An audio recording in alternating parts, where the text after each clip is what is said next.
Hey everybody, it's Nicole. Today we're going to be making a cute little vintage fall DIY. It's going to be a pumpkin seed bag that you can use in your everyday fall decor this year.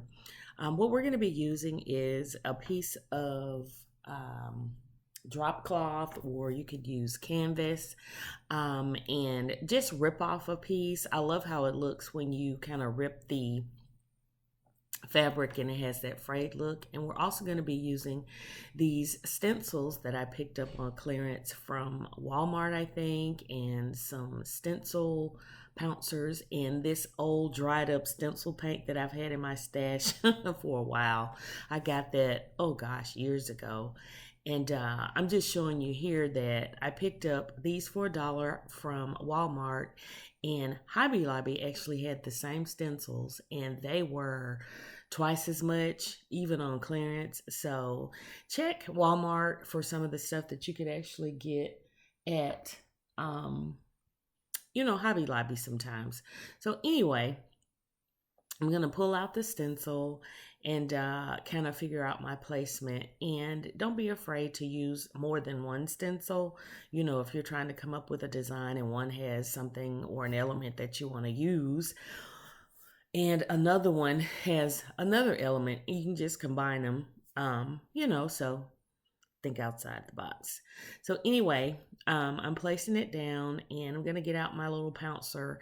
These I got, I think, from Michael's on clearance. They're part of that Mod Podge or Plaid brand or whatever. But anyway, here's that stencil paint that I had. It has it's formed a skin on top. I've had it that long. But once you break that little skin underneath, the paint is perfectly fine. Like I said, I've had this paint for years, and I think I got it on clearance at Hobby Lobby, if I'm not mistaken. But yeah, not all stuff goes bad. Well, I mean, it could, get a little dry or whatever, but if you can kind of nuke it in the microwave or melt it down or break the skin on it and still be able to use it, knock yourself out.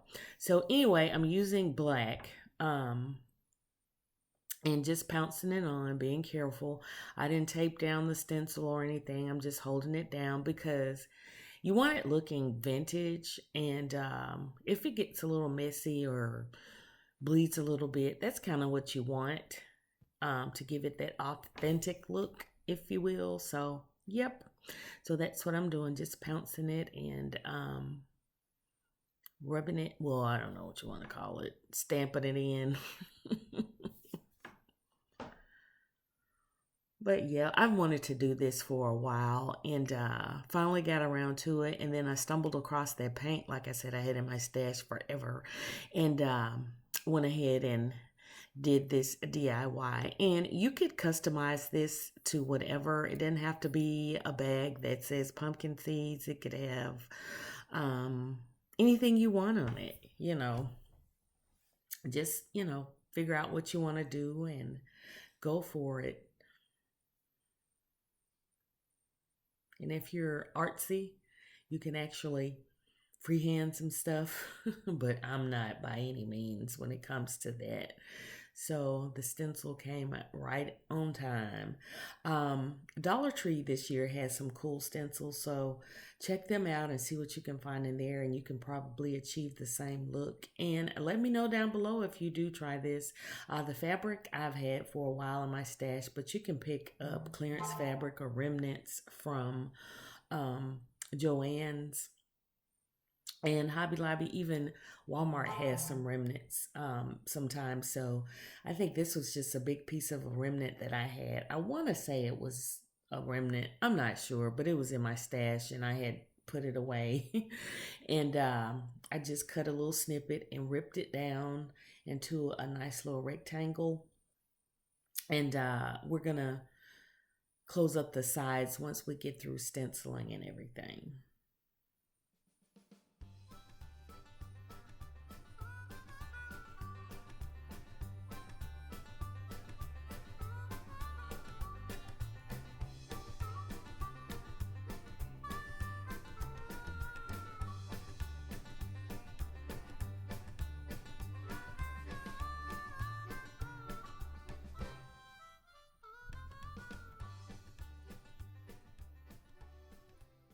Okay, so I like the way that looks, and now I'm gonna um, use the other stencil and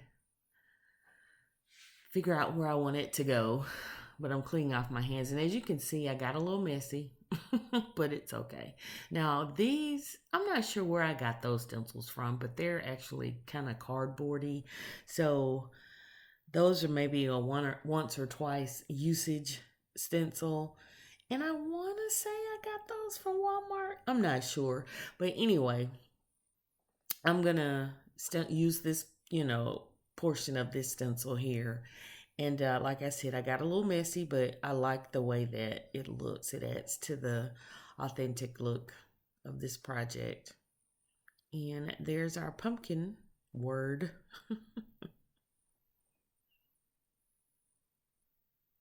And now I'm punching out, or I punched out the little cutouts and everything for this particular stencil, and this is the pumpkin. But you can create one in Cricut if you don't have it, or check out Walmart. I mean, not Walmart, but Dollar Tree, like I said.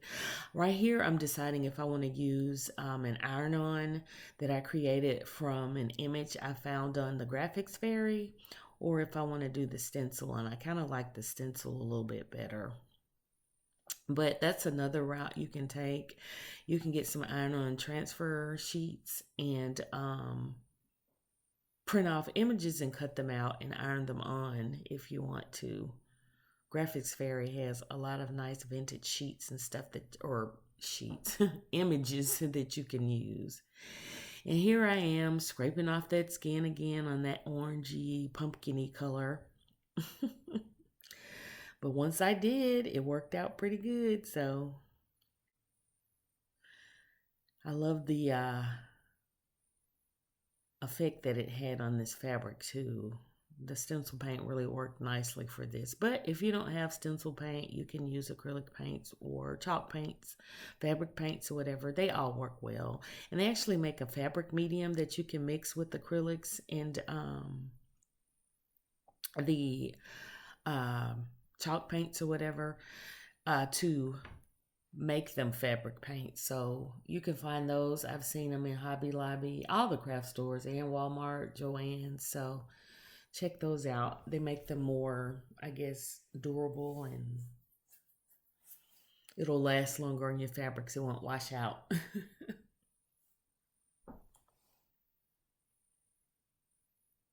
And here I'm using my finger just to tap in the brown color for the stem, and then I'm kind of adding some dimension to the grooves of the pumpkin, just using my finger. Sometimes your fingers are the best tools that you can use. So, yep, you didn't want it, or I didn't want it to look sort of flat and one-dimensional. So now I'm going to go in and add some more of the stars to the side, I believe. Yeah, to kind of keep the flow of the design going. And then I'm going to add some more wording at the bottom.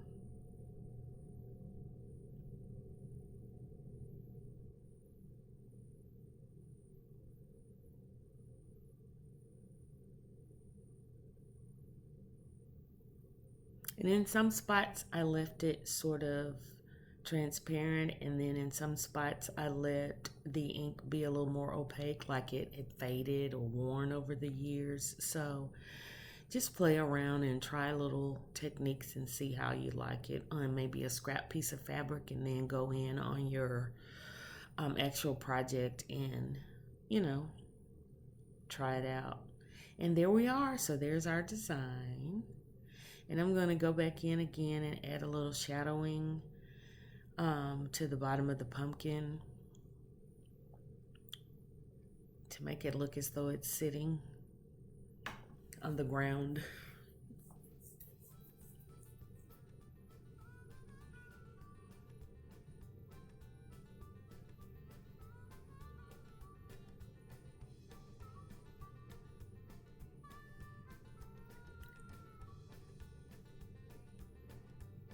And I'm adding a little green in again to give it a little more dimension.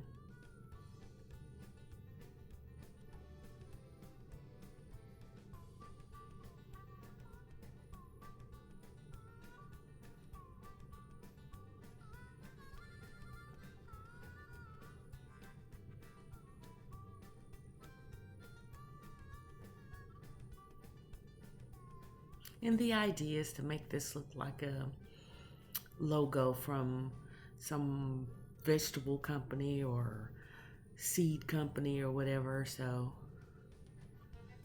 I think it turned out pretty good.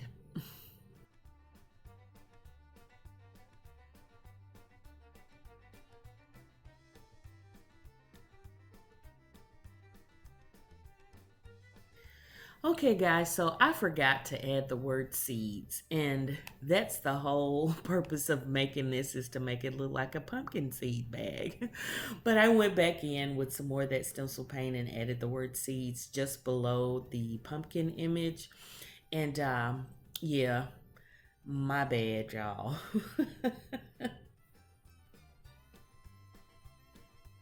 But it was a simple and easy correction, so we're good to go now. Okay, so what I'm doing now is cutting the rope to the length that I need. So once I close up the bag and everything, I'll have it all ready to go. This rope I picked up from Hobby Lobby. No, I got that from Michael's a couple years ago from their spring collection that they had marked down. It was on clearance. I know you know I'm buying it on clearance if I get it.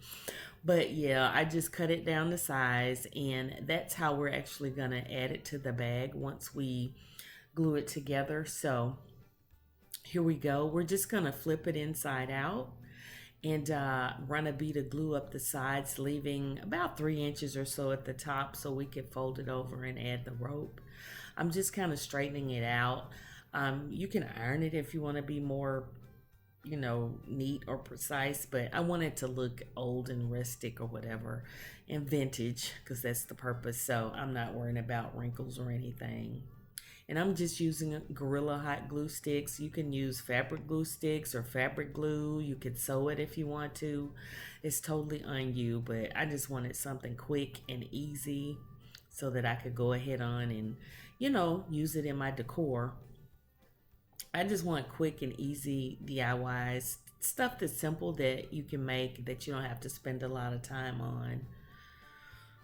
So, yeah, and let me know if you try this down below and let me know how it turns out for you. And let me know what you want to see me do for the holidays. You know, Halloween's coming, honey, so I'm about to start doing my little Halloween DIYs. But I'm trying to incorporate some fall in it as well. So let me know what you guys want to see.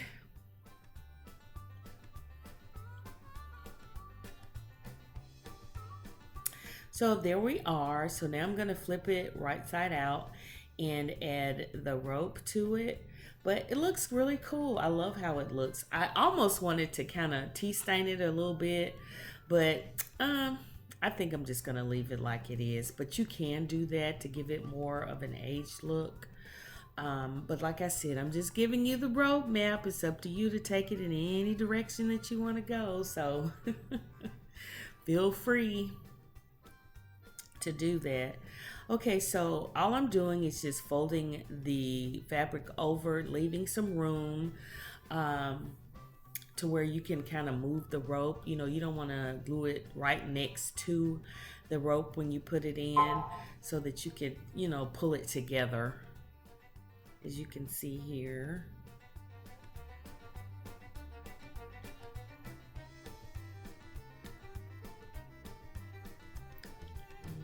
And there we go.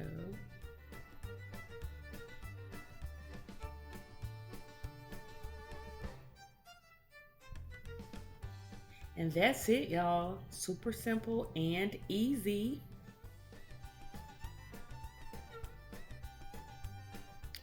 And now we're just gonna pull that all together to show you how to just draw it up. It's like a drawstring. And that's it. And what I did was I put an old pillow inside to make it look as though it was full. You can use rice or beans or whatever to make it look even more authentic. And yeah, so hit that thumbs up, subscribe, and I will see you in the next video. Thanks for watching, guys. Bye.